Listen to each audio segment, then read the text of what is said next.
नमस्कार दोस्तों, आप सभी का एक बार फिर से स्वागत है जेके आईटीआई मंत्रा यूट्यूब चैनल में। बार्क यानी कि भाभा ऑटोमिक रिसर्च सेंटर जो आईटीआई बेस्ड एग्जाम होने हैं उनकी डेट आ चुकी है और प्री एग्जाम की क्लासेज हमने पहले से स्टार्ट कर रखी थी। बीच में आप सब ने पढ़ना छोड़ दिया था, आपका रिस्पॉन्स डाउन हो गया था, इसलिए क्लासेज बंद करनी पड़ी। अब रेगुलर मैं चाहता हूं कि 1 महीने का टाइम है हमारे पास, इसे अच्छे से पढ़ा जाए तो आपका सिलेक्शन होने के चांस है, वरना ये वैकेंसी भी ऐसी निकल जाएगी जैसे आपकी डीआरडीओ निकली थी और भी आपने भर्तियां जैसे आपने नए पढ़कर छोड़ी है वैसे ये बार्क भी निकल जाना है। तो पढ़ लीजिए, मैं आपसे यही कहना चाहूँगा। फालतू वीडियोज बनाने के लिए भी टाइम था, हम बना सकते थे एग्जाम डेट कब आएगी, एग्जाम कैसा होगा, पेपर कैसा होगा, ऐसे करके हम अपने टाइम पास कर सकते थे। लेकिन मैंने क्लासेज बीच में बंद कर दी क्योंकि मुझे पता था न तो कोई सामने भर्ती है न कोई एग्जाम है, तो बच्चे पढ़ने वाले कम हैं। तो अब आपके यूपीपीसीएल के भी एडमिट कार्ड आ चुके हैं और बार्क के एडमिट कार्ड आ जाएंगे। फिर से आप एक्टिव हो गए हैं तो बार्क प्री एग्जाम की प्लेलिस्ट हमारी यूट्यूब पर बनी हुई है, जाकर देख लीजिए। पुरानी क्लासेज को जरूर अटेंड कीजिए, बहुत कुछ सीखने को मिलेगा। आज की क्लास में जनरल साइंस की टॉप 20 क्वेश्चन है जो आपके एग्जाम में आएंगे। सिलेबस पर मैंने पहले से वीडियो बना रखे हैं, आप जाकर देख लीजिए। चलिए शुरुआत करते हैं। 20 ऐसे क्वेश्चन जो आपको एग्जाम में देखने को मिलेंगे। ये क्वेश्चन प्रीवियस ईयर में पूछे गए हैं, बार बार पूछे जाएंगे और आईटीआई बेस्ड सब एग्जाम में पूछे जाते हैं। इससे पहले यदि आप बार्क का प्री एग्जाम किसी भी ट्रेड से हैं आईटीआई की, यदि आप इस प्री एग्जाम को पास करना चाहते हैं तो हमने 225 क्वेश्चन या 200 से ज़्यादा क्वेश्चंस की एक पीडीएफ बनाई है और वो पीडीएफ आपको हमारे टेलीग्राम पर मिल जाएगी। टेलीग्राम का लिंक दे रखा है डिस्क्रिप्शन में, जाकर उस पीडीएफ को आप ज्वाइन कर लीजिए। नाम मात्र के शुल्क में वो पीडीएफ आपको मिल जाएगी। साथ ही यदि आप इलेक्ट्रिशियन ट्रेड से हैं तो आपके लिए हमने 500 क्वेश्चंस की एक पीडीएफ बनाई है और ये 500 क्वेश्चंस की पीडीएफ वेरी इंपॉर्टेंट है जो आपके बार्क एग्जाम को पास करवा सकती है। तो आप इलेक्ट्रिशियन थ्योरी वाली इस पीडीएफ को जरूर पढ़ें, ये भी आपको टेलीग्राम पर नाम मात्र के शुल्क में मिल जाएगी। वीके नॉलेज ऐप डाउनलोड कीजिए, लिंक दे रखा है डिस्क्रिप्शन में। वहां से आप क्या कर सकते हैं, टेस्ट सीरीज ज्वाइन कर सकते हैं और बार्क के टेस्ट सीरीज का लिंक हमने डिस्क्रिप्शन में दे लिया है। आप एक बार डिस्क्रिप्शन जरूर चेक कर लीजिए। ये आपकी रही पीडीएफ, आप पीडीएफ भी हमारी टेलीग्राम से डाउनलोड कर सकते हैं, टेलीग्राम का भी लिंक डिस्क्रिप्शन में है। तो देखिए, जाकर आप मैसेज कीजिए और टेलीग्राम पर पीडीएफ आपको मिल जाएगी। चलिए शुरुआत करते हैं आज की क्लास की। How many blocks are there in the periodic table, यानी कि जो आपकी आधुनिक आवर्त सारणी है या फिर आवर्त सारणी है। साइंस में आवर्त सारणी वाला टॉपिक आता है और इससे क्वेश्चन नहीं आया तो क्वेश्चन कहीं से भी नहीं आया। बहुत ही फंडामेंटल क्वेश्चन आते हैं यहाँ से और अच्छे अच्छे क्वेश्चन आएंगे, तो आप इसे जरूर पढ़िए। आवर्त सारणी से क्वेश्चन पूछा गया है कि कितने ब्लॉक है आवर्त सारणी में। 4 ब्लॉक हैं। कौन कौन से हैं? S P D F 4 block हैं। ये आपको ध्यान रखना है, आवर्त सारणी में 4 ब्लॉकों में बांटा गया है। फिर आपको ध्यान रखना है, पूछा जा सकता है आवर्त सारणी के बारे में और डिटेल, तो वो भी पढ़कर जाएं। आवर्त सारणी में कितने वर्ग है? 18 वर्ग है और 7 इसमें क्या है? 7 आवर्त है। आवर्त की संख्या पूछे 7, वर्गों की संख्या पूछे 8। फिर आपके टोटल कितने एलिमेंट या तत्व है? तो तत्व आपके जो हैं 118 तत्व हैं, ये आपको ध्यान रखना है। वर्ग किसे कहा गया है उसकी परिभाषा लिखी है कि प्रत्येक तालिका में जो लंबवत लाइन होती है इसे लंबी वाली, उसे आपके वर्ग कहा गया है। आवर्त किसे कहा गया है? जो ऐसी पड़ी हुई लाइनें हैं उन्हें आवर्त कहा गया है। तो आवर्त कितने हैं? आपको कहेंगे 18 आवर्त है, यानी कि आवर्त के डब्बे 18 हैं और 7 खड़ी लाइनों के डब्बे हैं। फिर इन्होंने कहा है कि ये 2-4 लाइनें लिखी है, जैसे कि एक आवर्त में ऊपर से नीचे चलने पर क्या होता है, इधर से उधर चलने पर क्या होता है, वो डिटेल से इन्होंने लिखा है। आप जरूर पढ़कर जाइए, कंप्लीट हमने आपको यहाँ लिखवा दिया है। फिर है निम्न में से कौन सा आपके रोग है वो यौन संचारित नहीं है, यानी कि आपकी यौन से संचारित एक दूसरे में नहीं फैलता है, ये कौन सा रोग नहीं है, ऐसा पूछा गया है। ये 3 ऐसे रोग हैं जो एक दूसरे से यदि आपके यौन संबंध बनते हैं तो ये तीनों रोग आपकी हो सकते हैं एक दूसरे में आगे। लेकिन हैजा ऐसा रोग है जो आगे यदि किसी को हो रखा है और उससे संबंध में कोई दूसरा आता है तो उसको नहीं होगा, तो ये हैजा है जो नहीं होगा। जैसे कि गनरेरिया, आपकी सिफिलिस और एड्स, ये तीनों रोग आपके हो सकते हैं। आगे बढ़ते हैं। देखिए क्वेश्चन नंबर आपके 4 है, भारत में वन्य जीव संरक्षण अधिनियम किस वर्ष लागू हुआ? अब देखिए वैसे तो ये जनरल अवेयरनेस का क्वेश्चन है और आपके जनरल अवेयरनेस 10 नंबर का आएगा, लेकिन ये जनरल साइंस में भी पूछा जा सकता है। अभी जो आपकी DFCCIL की वैकेंसी आई थी उसमें ये क्वेश्चन पूछा गया था जनरल साइंस के पोर्शन में। तो 1972 का ये अधिनियम है, वन्य जीव संरक्षण अधिनियम 1972 का है। और आपसे पूछे कि वन्य जीव बोर्ड कब बना, तो बोर्ड की स्थापना है ना, वन्य जीव बोर्ड की स्थापना आपके 2003 में की गई थी। तो वो बात भी आप ध्यान रख लीजिए। अच्छे क्वेश्चन है, टॉप लेवल के क्वेश्चन है और आपको हर एक क्वेश्चन सिलेक्शन के करीब लेके जाता है। तो जितने आप MCQ पढ़ सकते हैं पढ़ लीजिए। PDF में MCQ दे रखे हैं विद सॉल्यूशन, तो आपको कुछ ज़्यादा मेहनत करने की जरूरत नहीं है। PDF आप नाम मात्र के शुल्क में ले सकते हैं, बस टेलीग्राम का लिंक दे रखा है, मैसेज करना है और आपको PDF मिल जाएगी। साथ ही यदि आप चाहते हैं प्रैक्टिस करना तो VK नॉलेज ऐप डाउनलोड कीजिए, वहां आपको एडवांस टेस्ट इलेक्ट्रिशियन के लिए 33 मॉडल पेपर और प्री टेस्ट सभी के लिए कॉमन है 10 टेस्ट मिलेंगी। आप इन सभी को ज्वाइन करके टेस्ट सीरीज ले सकते हैं। 1 महीने का टाइम बहुत होता है टेस्ट की, आप प्रैक्टिस कर लीजिए, आपके बहुत कुछ बन सकते हैं। उभयलिंगी फूल कौन सा? उभयलिंगी होता है कॉमन, जो आपका होता है ना कॉमन लिंगी।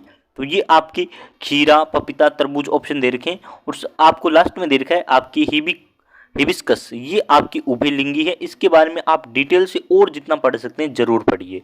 निम्न में से कौन सा प्राकृतिक संसाधन नहीं है? प्राकृतिक आपकी नहीं है तो देखिए, आम का पेड़ प्राकृतिक है, हवा और सांप। लेकिन विद्युत है जिसे हमने कृत्रिम तौर पर बनाया है, यानी कि मानव निर्मित आप कह सकते हैं, ह्यूमन ने इसे बनाया है, तो ये आपके एक आर्टिफिशियल है, ये आपके प्राकृतिक नहीं है। फिर आगे क्वेश्चन है, निम्न में से कौन हाइड्रोजन का समस्थानिक नहीं है? समस्थानिक क्या होते हैं पहले तो आपको ये पढ़कर जाना है। समस्थानिक, समभारिक, इनकी डेफिनेशन आप पढ़कर जाइए। 2 ऐसे हैं, यहाँ से क्वेश्चन आएगा और बहुत सारी इसे 4 लाइनें बनाकर दे सकते हैं, क्वेश्चन तो टफ हो जाता है। आप टॉपिक डिटेल से पढ़कर जाएंगे तभी ऐसे क्वेश्चन कर पाएंगे। कि हाइड्रोजन का समस्थानिक यदि आपसे पूछा है कि नहीं है, तो मैं आपको बता दूं ये 3 तो हाइड्रोजन के समस्थानिक है, ट्रिटियम, प्रोटेनियम और ड्यूटेरियम। ये तो आप सबसे ज़्यादा, यदि किसी ने साइंस एक बार भी किताब खोली है 9th 10th की, तो ये तो आपने पढ़ा ही होगा। ड्यूटेरियम किसका? हाइड्रोजन का समस्थानिक है। 2 और पढ़ लीजिए, 3 ये हाइड्रोजन के समस्थानिक है, लेकिन रेडियम है ना, ये हाइड्रोजन का समस्थानिक नहीं है। फिर आगे क्वेश्चन दे रखा है कि निम्न में से किस धातु में गैलेना नामक अयस्क पाया जाता है? तो मैं आपको एक टेबल ही बता देता हूँ कौन कौन सा किसका अयस्क है। तांबा, लीड यानी कि ये लेड वाला है, ये है ना, ये है आपकी, तो आपको ध्यान रखना लीड ये वाली है, और लोहा निकेल। तो अब देखिए आप टेबल याद कर लीजिए।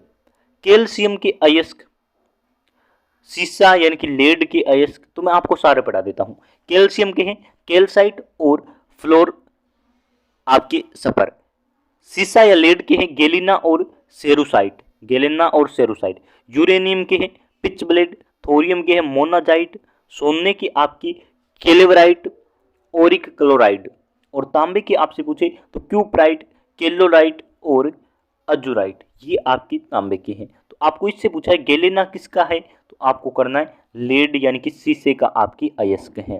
क्वेश्चन बहुत अच्छा है और अभी DFCCIL ने जो क्वेश्चन पूछे हैं वो सारे इस वीडियो में मैं लेके आया हूँ। तो DFCCIL यदि आपने एग्जाम दिया है तो आप पहचान जाएंगे, उसी पेपर से मैंने उठाए हैं क्वेश्चन। वायुमंडल में पाए जाने वाले ऑक्सीजन के 2 रूप कौन से हैं? अब देखिए, ऑक्सीजन की वायुमंडल में 2 रूप पाए जाते हैं। एक तो होता है O2 जिसे बोलते हैं ऑक्सीजन, और एक बोलते हैं O3 यानी कि ओजोन। अब देखिए, आपसे एक क्वेश्चन और पूछा जाता है कि ओजोन में ऑक्सीजन के कितने परमाणु होते हैं? तो 3 परमाणु होते हैं, क्योंकि इसे O3 दर्शाया है। तो आपको ध्यान रखना है, ऑक्सीजन और ओजोन ये है वायुमंडल में पाए जाने वाले ऑक्सीजन के 2 रूप। निम्न में से कौन आपके पारिस्थितिक तंत्र के जैविक घटक है?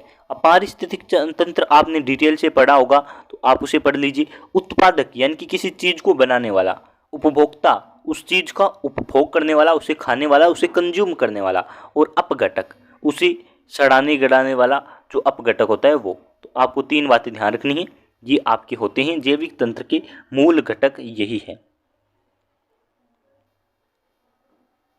फिर नेक्स्ट है विद्युत चुंबक का कोर क्या होना चाहिए? अब देखिए, 2 प्रकार की चुंबक होती है। एक तो होती है कठोर लोहे की चुंबक, उसे आप कह सकते हैं परमानेंट मैग्नेट। कौन सी मैग्नेट होती है? Permanent magnet. ये आपकी स्थायी चुंबक होती है। परमानेंट मैग्नेट यानी कि लंबे समय तक चलेगी, जब भी इसे आप लोहे के करीब लेके जाओ ये खींच लेगी, यानी कि ये चुंबक ही होती है। एक होती है विद्युत चुंबक, यानी कि उसमें जब आप विद्युत धारा डालेंगे तब वो चुंबक बन जाएगी, वरना वो चुंबक का काम नहीं करेगी। जैसे कि आप सप्लाई ऑफ कर देंगे वो चुंबक का काम करना बंद कर देगी। तो विद्युत चुंबक के लिए जो कोर होती है वो आपकी सॉफ्ट आयरन की होती है, मुलायम आपकी जो लोहा होता है वो होती है सॉफ्ट आयरन वाली कोर। नेक्स्ट क्वेश्चन है, राष्ट्रपति अपना इस्तीफा किसे देता है? तो उपराष्ट्रपति को दे सकता है। ये डिटेल से आप पढ़ सकते हैं, कंप्लीट क्वेश्चन करवाए जाते हैं और बार बार पूछी जा रही हैं। आगे, पौधों की प्रजातियों निम्न में से किस विशेषता पर परिवारों की विशेषताएं हैं? आगे फिर से पढ़िए, पौधों की प्रजातियों की निम्न में से किस विशेषता पर परिवारों की विशेषताएं हैं? तो ये देखिए, पौधों में क्या होता है, विशेषता पर परिवारों की विशेषताएं हैं। तो आपके वनस्पति और प्रजनन अंग, ये विशेषताएं इन्होंने बताया है। विभिन्नताएं या विशेषताएं कुछ पूछ रहा है जो आपको ध्यान रखनी है। वनस्पति और प्रजनन अंग, इसमें विभिन्नताएं हैं। निम्न में से किस स्थान पर भारत के नोट छापे जाते हैं? तो पहले तो आप पूरा पढ़ लीजिए। ये रहे कि भारत में 4 आपकी करेंसी नोट छापने की प्रेस है, 4 सिक्के ढालने की टकसाल है। करेंसी नोट की छपाई आपकी कहाँ होती है? मध्य प्रदेश के देवास में होती है, महाराष्ट्र के नासिक में होती है, कर्नाटक के मैसूर में होती है और पश्चिम बंगाल की सालबोनी प्रेस में होती है। तो कंप्लीट मैं एक बार फिर से लिखा दूं, आपकी कहाँ है? देवास, मध्य प्रदेश। ये यहाँ से आपके काम आएगा। देवास आपके जो है वो एमपी में है। 4 चीज़ें आपको ध्यान रखनी है। फिर कौन सा है? तो फिर आप कहेंगे महाराष्ट्र का आपके नासिक, तो नासिक महाराष्ट्र लिख देता हूँ मैं। नासिक आपकी महाराष्ट्र, नासिक आपके महाराष्ट्र। फिर आपसे तीसरा मैं पूछ लेता हूँ, वो है आपकी कर्नाटक का मैसूर। तो मैसूर इसने ऑप्शन में दिया है, ये कहाँ है? कर्नाटक में। और फिर आपके चौथे नंबर का है वो है सालबोनी की प्रेस, पश्चिम बंगाल। तो ये आप ध्यान रखें, मैसूर इसमें ऑप्शन दिया है और तीनों ऑप्शन नहीं दिए। चारों में से आपको कोई भी ऑप्शन देकर पूछ सकता है। तो आप इन चारों को नाम ध्यान रखेंगे तभी आंसर ढूंढ पाएंगे। काफ़ी मेहनत की है आप सभी के लिए। क्लास पसंद आएगी तो आप शेयर कर दीजिए, शेयर करेंगे तब ज़्यादा बच्चे आएंगे। तो फिर से वही पुराने वाला हमें जोश चाहिए, पुराने वाली ताकत चाहिए, बच्चों का वही व्यूअरशिप चाहिए। जब बच्चे ज़्यादा होंगे ना तब हम क्वेश्चंस की ज़्यादा करेंगे, वीडियोज भी एक दिन में 2-3 क्लासेज आपको देने की कोशिश करेंगे। और यदि पहले से व्यूज कम होंगे ना तो फिर 1-2 दिन में क्लास एक आएगी, 4 दिन में एक आएगी। इसे आपको बताएं कि मोटिवेट डीमोटिवेट सब होते हैं, तो हम भी हो जाते हैं। तो आपको सपोर्ट करना है। यदि आपको क्लास पसंद आ रही है, क्वेश्चंस अच्छे लग रहे हैं और आपको लग रहा है कि ऐसे क्वेश्चन आएंगे, जो बच्चे पहले से तैयारी कर रहे हैं उनको पता होता है कि क्वेश्चन कहाँ से आते हैं, कैसे आते हैं, उनके पास एक्सपीरियंस है, तो वो जरूर एक बार कमेंट करके बताइए कि हाँ ऐसे क्वेश्चन एग्जाम में आते हैं। हमारी डीआरडीओ में आए थे, बार्क में पिछली बार आए थे। बहुत सारे बच्चे ऐसे हैं जिन्होंने बार्क का पिछली बार का एग्जाम भी दिया था। तो जरूर बताइए, निम्न में से कौन कभी भंग नहीं होता? अब देखिए, भंग इसमें क्या है, लोकसभा को भंग कर सकते हैं, इसे अस्थायी सदस्य कहा जाता है। अस्थायी आपकी ये है, अस्थायी अंग है, इसे कभी भी भंग किया जा सकता है। विधानसभा, दिल्ली राज्य विधानसभा, विधानसभा को भी भंग किया जा सकता है। राज्यसभा है जिसे कभी कोई भंग नहीं कर सकता। इसका कार्यकाल आपके 6 साल का होता है और इसमें ना 1/3 व्यक्ति हर बार चेंज होते रहते हैं, यानी कि बदलते रहते हैं। तो ये आपको ध्यान रखना है। राज्यसभा आपकी कभी भंग नहीं होने वाला है, इसे उच्च सदन भी कहा गया है और लोकसभा को निम्न सदन। तो आप ध्यान जरूर रखें। कौन सा अंग आपकी पित्त द्रव्य का उत्पादन करता है? आप पित्त द्रव्य का, यानी कि पित्त है आपकी, इसे लीवर निर्माण करती है।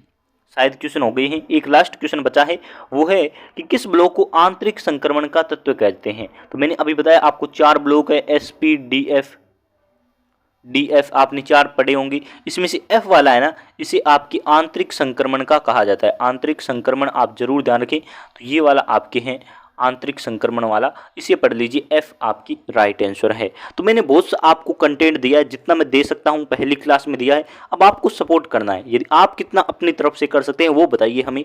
और PDF आप ले सकते हैं, टेस्ट सीरीज भी ले सकते हैं, जो आपकी मर्जी है उसे जरूर ज्वाइन करें। जिन बच्चों ने PDF ली है उन सभी का अच्छा रिस्पांस है और हमने बहुत सारे ऑफर दिए हैं।